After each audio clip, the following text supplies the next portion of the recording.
chegou a hora de responder as perguntas que vocês nos enviaram pelas redes sociais. Está no ar o quadro Seu Direito Digital.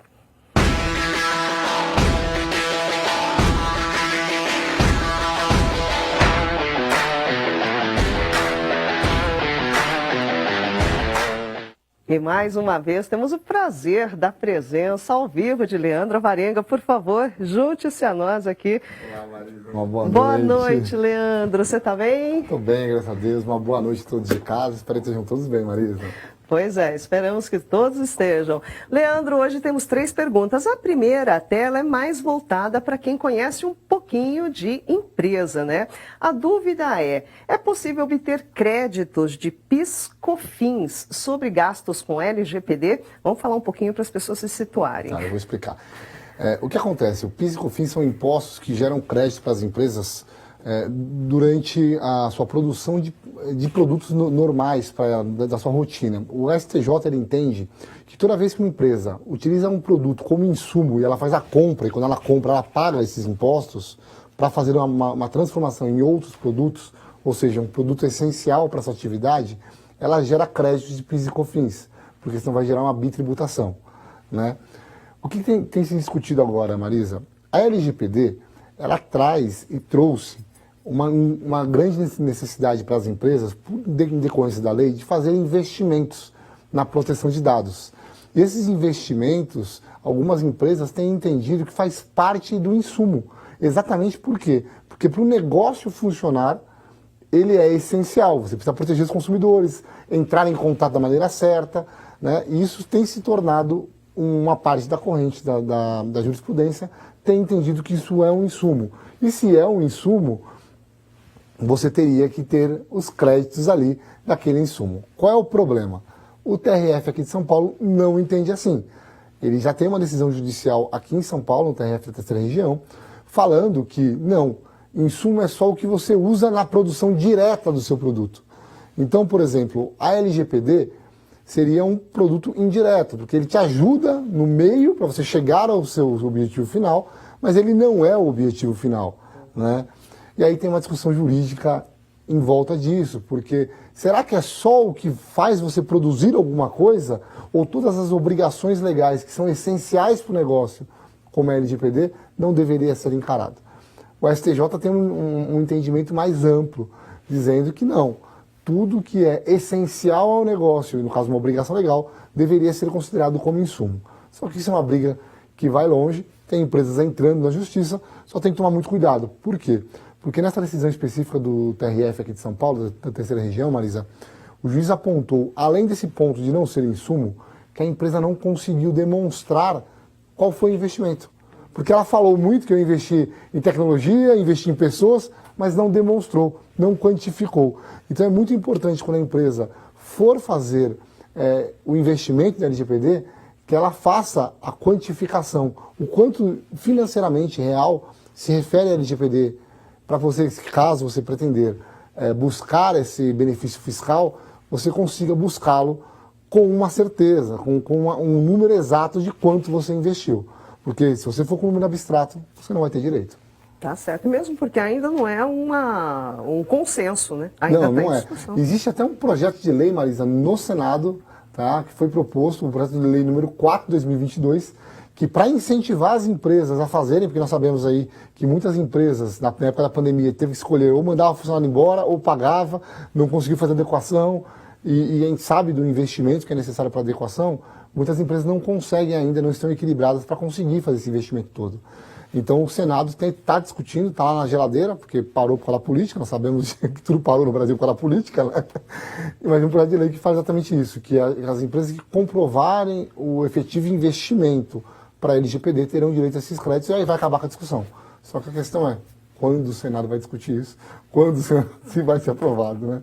Então, por enquanto, a gente vai na discussão jurídica nos tribunais, Marisa. Tá certo, vamos acompanhando que faz sentido a discussão, não é, pessoal? Bom, a segunda pergunta veio pela internet, da Renata Andrade. Ela diz assim, como nós falamos agora há pouco, o TikTok está sendo investigado nos Estados Unidos por disponibilizar conteúdo adulto para as crianças. E isso pode chegar aqui no Brasil, Leandro? Marisa, isso é uma grande preocupação nas redes sociais e nos aplicativos. Nós temos que lembrar algumas coisas, né?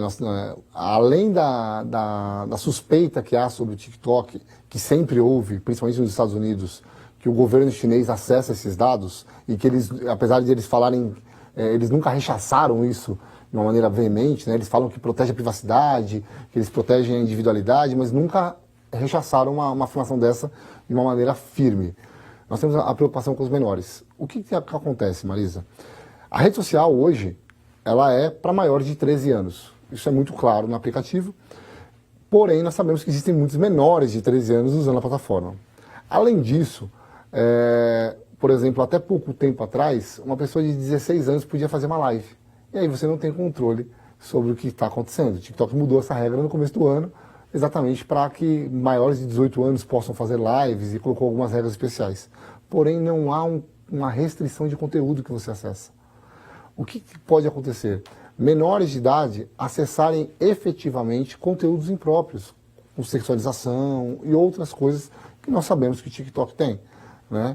Em todas as redes sociais tem, né, a parte imprópria. Então, o que se tem se buscado em outros países, por exemplo, a Inglaterra está com um processo aberto contra o TikTok que pode gerar uma multa de 23 milhões de libras, né? Os Estados Unidos têm vários estados investigando essa prática com menores, o abuso de dados de menores. No Brasil, o que vai acontecer? As plataformas elas são obrigadas a restringir conteúdo, como se fosse uma faixa etária, né? Então, se o Ministério Público Brasileiro, os órgãos fizerem denúncias e forem atrás, pode trazer problemas sim para o TikTok no Brasil. Por quê? Porque menor de idade, menor de 18 anos, não pode acessar conteúdo de sexo, conteúdo de drogas, e nós sabemos que tem esses conteúdos na rede. Então a rede ela tem sim que criar mecanismos de filtrar e impossibilitar que esses conteúdos cheguem nos menores de idade. Não só os conteúdos de violência, conforme a política dela, mas os conteúdos inapropriados pela idade, conforme a classificação etária, que existe uma regra para isso no Brasil. E qual é a segunda questão, Marisa? Existem aplicações, eu vou citar aqui um exemplo, por exemplo, do YouTube, que para menores de idade ele criou o YouTube Kids, onde o pai, além de os pais responsáveis, além de controlar o que os menores assistem, ele disponibiliza conteúdos específicos para aquela faixa etária. Talvez seja um caminho que o TikTok tenha que tomar em vários países para que ele não seja aí banido. É uma discussão complicada, porque nós sabemos que a internet não tem fronteiras e a internet não tem limites. E, infelizmente, as nossas crianças ficam vulneráveis aí, tanto à exposição de pessoas maldosas quanto a conteúdo inapropriado. Com certeza. E as telas estão no nosso dia a dia cada vez mais e é praticamente impossível você controlar só ali pelo controle pontual. As plataformas precisam também colaborar, ajudar. Né? Colaborar e ter a sua responsabilidade social com as futuras gerações, né, Maria? Com certeza, com certeza. Bom, e a nossa terceira dúvida, estamos falando aqui, muito se fala na utilização de robôs no combate da criminalidade. Mesmo aqui no Olhar Digital a gente já mostrou várias iniciativas. Agora, é possível que essa tecnologia se aplique aqui no Brasil? Marisa, nós temos até uma matéria importante no Olhar Digital que saiu essa semana falando de São Francisco, né? São Francisco, na Califórnia, ele tinha feito um pedido para utilizar robôs, inclusive robôs que matavam, teriam a capacidade de matar um suspeito, um criminoso, né? E foi aprovado no primeiro momento, a população fez protestos e com isso eles voltaram atrás na decisão. Mas não é só nos Estados Unidos que tem, em São Francisco temos vários países que já usam, a China já usa, o próprio Dubai, ele tem um controle de tráfego por robôs, e estão estudando robôs para aplicar multa de trânsito ali quando o pessoal estaciona. Aí precisa entender que a tecnologia, a IA, ou a inteligência artificial, ela é presente no dia a dia e ela é um robô, né? Quando nós falamos de IA, nós estamos falando de um robô, seja ele com braços, com pernas, ou só uma máquina que usa algoritmos para fazer uma conta. A IA já é utilizada no Brasil para a polícia. Lembra que nós temos aqueles casos que nós já falamos aqui de reconhecimento de biometria facial, reconhecer um bandido. Nós tivemos até um caso muito famoso, que um cara na Bahia estava no meio do carnaval, todo fantasiado, e a inteligência artificial reconheceu ele, que ele tinha um mandado de prisão expedido, e a polícia foi lá e prendeu ele no meio do Carnaval de Salvador, né? A IA ela já é utilizada. Qual é o problema, Marisa, que tem a discussão no mundo inteiro e que nós vamos travar essa discussão aqui? Inclusive, nós estamos travando essa discussão agora no projeto de lei, que foi entregue até um relatório essa semana, que vai regulamentar a inteligência artificial no Brasil. Esse PL, esse parecer que foi feito, tem mais de 900 páginas. Então, assim, está uma discussão muito assodada e não está se ouvindo a sociedade. Isso é muito preocupante. Precisa fazer uma discussão dessa com calma. Por quê? Porque você imagina, quando você coloca uma inteligência artificial num ambiente privado, é uma situação. Quando você coloca a inteligência artificial num ambiente público, você começa a atingir liberdades individuais das pessoas. Você começa a atingir a privacidade das pessoas. Você começa a coletar dados de biometria facial. Imagina, nós tivemos aquela discussão do metrô, a pessoa andando no metrô, o metrô coletando sua imagem, e aí ninguém sabia para que era aquela imagem. Lojas que você entra num shopping, que tira a sua imagem para saber se você está feliz, se você está triste. Né? Você começa a invadir a vida das pessoas.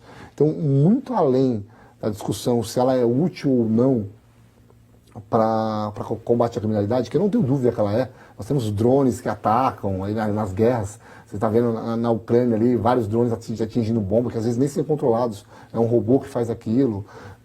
Nós vemos a inteligência artificial, mas a questão é qual é o limite que isso pode fazer para não atingir as pessoas.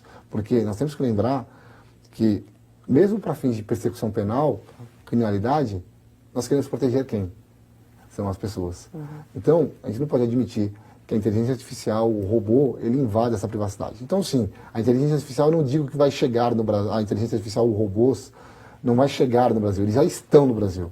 A questão é entender qual é o limite que eles podem chegar, qual é a afronta que eles podem ter às nossas liberdades individuais, que já são tão atacadas hoje em dia por várias formas diferentes, né, Marisa? É verdade, não só no Brasil, né? No mundo inteiro essa discussão tem que ser feita mesmo, né? Porque ela tem que servir à humanidade, não ameaçar a humanidade, não é?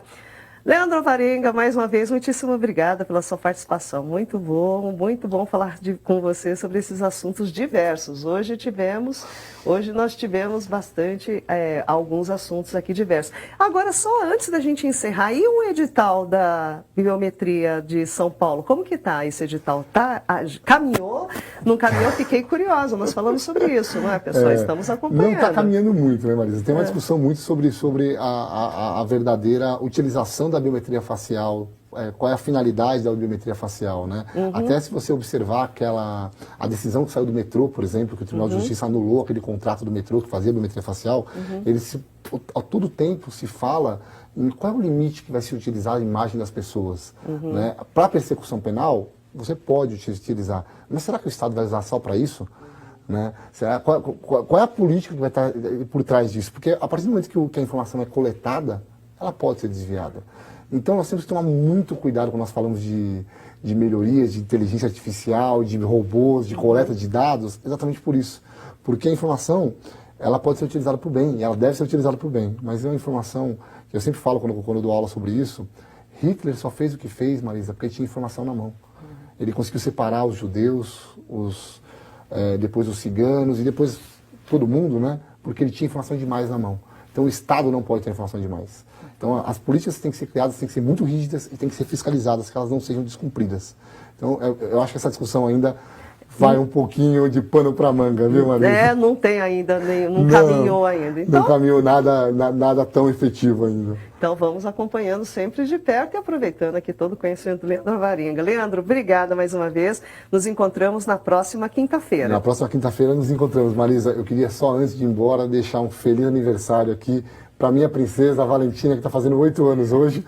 E eu não podia deixar de dar um feliz aniversário para ela, Marisa. Claro. E para você que foi ontem seu aniversário também, Marisa. Muito obrigada. Mas aqui ao vivo, um feliz aniversário para você também, Marisa. Obrigada. Muito então, bem, olha, a Valentina está acompanhando? Está acompanhando, ela sempre acompanha com a gente, Marisa. Então, Valentina, querida, um beijo grande para você. Parabéns, mais um aninho de vida, que seja uma vida bastante feliz para você. Viu, Leandro? Parabéns pelo aniversário da filhota. Obrigado, Marisa. Uma boa noite para você. Até quinta-feira, uma boa noite a todos de casa e aguarde suas perguntas. E semana que vem eu vou atrás para trazer mais informações sobre esse digital. Quem sabe aí nessa semana evolui, mas sempre em época de transição de governo, essas coisas sempre ficam complicadas, Marisa. E ainda mais proximidade de fim de ano, Copa, com certeza vai demorar um pouquinho.